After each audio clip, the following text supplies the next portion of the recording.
월드클래스 손흥민 선수가 AI 휴먼으로 탄생한다고 합니다.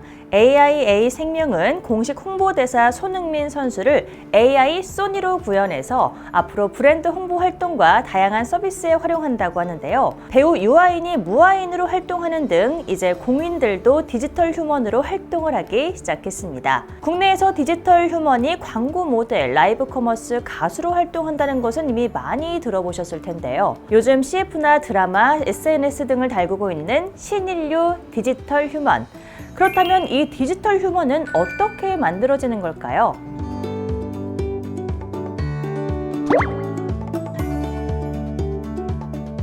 디지털 휴먼은 사람의 모습을 디지털화한 2D 애니메이션 형태부터 3D 모습의 가상 인플루언서까지 다양한 형태로 존재합니다. 하지만 현실에서는 존재하지 않는 인격체인 거죠. 디지털 휴먼의 시장은 2020년 100억 달러, 약 12억 6,300억 원 규모였는데요.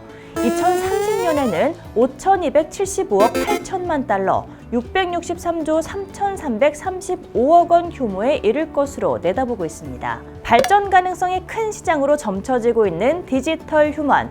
이 디지털 휴먼은 크게 두 가지로 나뉩니다. 앞에 AI라는 단어가 붙는 디지털 휴먼과 본인의 이름으로 활동하는 디지털 휴먼이 있습니다. AI가 붙는 디지털 휴먼은 쉽게 말하면 실제 사람을 흉내낸 디지털 휴먼을 의미합니다. 지난 대선 후보자들의 AI 윤석열, AI 이재명이 화제가 되기도 했습니다. 그리고 또 다른 형태의 디지털 휴먼은 CG로 만들어진 로지가 있습니다. 대표적인 디지털 휴먼이고 많은 활동을 하고 있기 때문에 관심 있으신 분들은 익숙할 것 같은데요. 그 외에도 한유아, 레아킴, 이솔 등이 있습니다. 이것은 바로 만드는 방법이 다르기 때문에 이렇게 분류가 되는데요. 언급한 것처럼 AI 방식, CG 방식 이렇게 나뉘고 시간이 지나면서 점점 두 가지 혼합 방식 등의 기술을 구현하고 있습니다. 먼저 AI 방식의 디지털 휴먼을 살펴보겠습니다.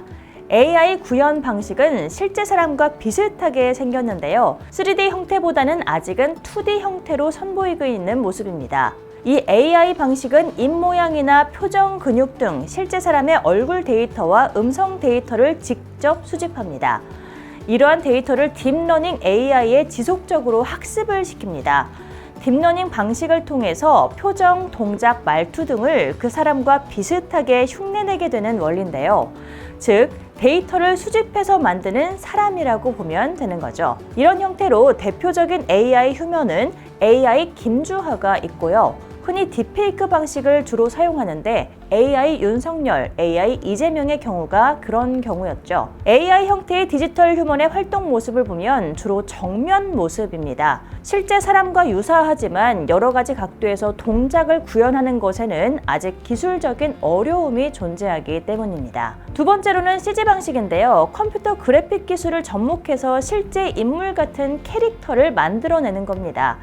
대표적으로 로지, 한유아, 레아킴 등이 있습니다. 이 방식은 주로 3D 모델링 기법을 이용하는데요. CG, 시각 특수 효과 등의 기술을 사용합니다. 3D 스캐너를 이용해서 스캔을 한 후에 컴퓨터로 옮겨 3D로 모델링을 하고 피부와 뼈 등을 만듭니다. 이런 방식을 사용하면 표정, 동작 하나하나 작업을 해야 하는데요. 생각하시는 것처럼 비용과 시간이 상대적으로 많이 듭니다. 게임 캐릭터를 만드는데 3D 스캐너를 이용한다는 특성, 이것을 최대한 사람처럼 만든다는 점이 약간 차이점이라고 생각하시면 될 것 같아요. 하나하나 만들다 보니 표정이나 움직임이 부자연스러운 부분은 아직 있습니다. AI 디지털 휴먼은 약 한 달의 시간과 5천만 원에서 1억 원 상당의 비용이 드는 것으로 알려졌는데요.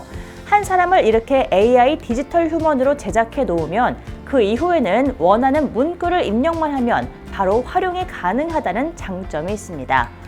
좀 더 쉽게 원래 얼굴의 AI 딥페이크 기술을 통해 기획한 가상인간은 빠르면 하루만 해도 만들 수 있다고 하는데요. 이 경우 제작 비용은 500만 원에서 1,000만 원으로 비교적 저렴한 편이라고 합니다. CG 방식의 로지와 유사한 디지털 휴먼은 상대적으로 시간도 돈도 많이 듭니다. 어렵습니다. 제작 기간이 보통 1년 이상이고요. 조금 더 디테일하게 가면 그 이상의 시간이 든다고 합니다. 제작 비용도 약 5억 원이 소요되는 것으로 알려져 있는데요.